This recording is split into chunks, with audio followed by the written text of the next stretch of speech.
Hey guys, Professor Bill, Comic Book University, and Detective Comics, issue number 555. Now, what do we got here? Let me tell you what we got.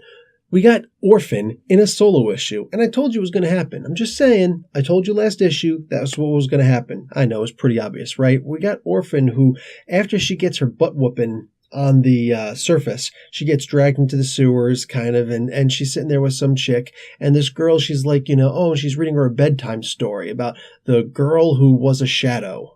And, it's cool. She's reading this and she's, getting these ideas and whatnot in her mind. She's realizing she's remembering who she is. And this story speaks to her in a very special way. She's like, oh, it's just a bedtime story, but, it makes us believe things. It makes us understand, that even though this stuff isn't real, whatever. Well, as it turns out, the book was actually written by Carolyn Wusan. Now, it's a different spelling, but that's actually Lady Shiva's sister. So therefore, that's like a grandmother, an aunt, actually, of Orphan herself. So, there's that. Now, she actually tells this girl that she's Cassandra Cain. She actually tells this girl who she is, which, I don't know, is that going to bite her later? I don't know what it's going to do. But either way, she then goes on this 2-hour binge, just tearing through the sewers and killing not killing, but beating up on every single ninja there is. And when she gets to the end, there's Lady Shiva. All the League of Assassins, they have hands, they all get beaten up. This isn't a Daredevil issue.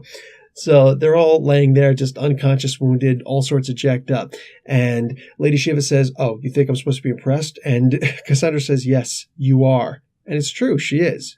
Because it's one thing to kill all of your enemies, it's another thing to incapacitate an overwhelming horde of enemies. So I'm just saying, I would be impressed. That's just me. So this kind of reminds me of the scene in I Am Suicide when Batman had to beat up all those guys before he got up to Bane. It just reminded me of that, except there were a few more people here. So at the end, she goes face to face with her mom. It goes fairly well. It doesn't go perfectly, but then just when it's about to get, really into the nitty gritty, Batman and the entire Bat family shows up. And that was actually kind of cool. That was kind of cool because all the Bat family was captured and put together. Clayface was actually separated into 12 different sealed jars, which is kind of sick. So this issue in and of itself, I'm going to give this a B+. This was a very fun issue. You got to see a lot of action. You got to see a cute spoiler there, right? Not spoiler herself, just a spoiler of Orphan's mom, her aunt. But you got to see a whole bunch of really cool stuff here, which actually made me really happy. This comic was good. I'm hoping the next comic is just going to be that much better. I'm hoping that she gets a little bit of respect from her mom. The problem is, what that's going to mean. Getting that respect from her mom is going to be the idea that now her mom's going to try and win her back.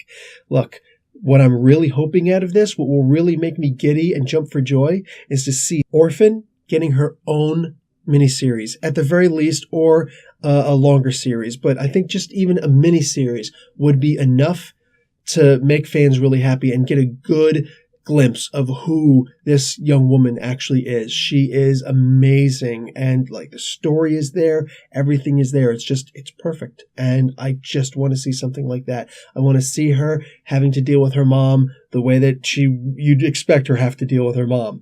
Anyway, guys, Professor Bill, Comic Book University, class dismissed.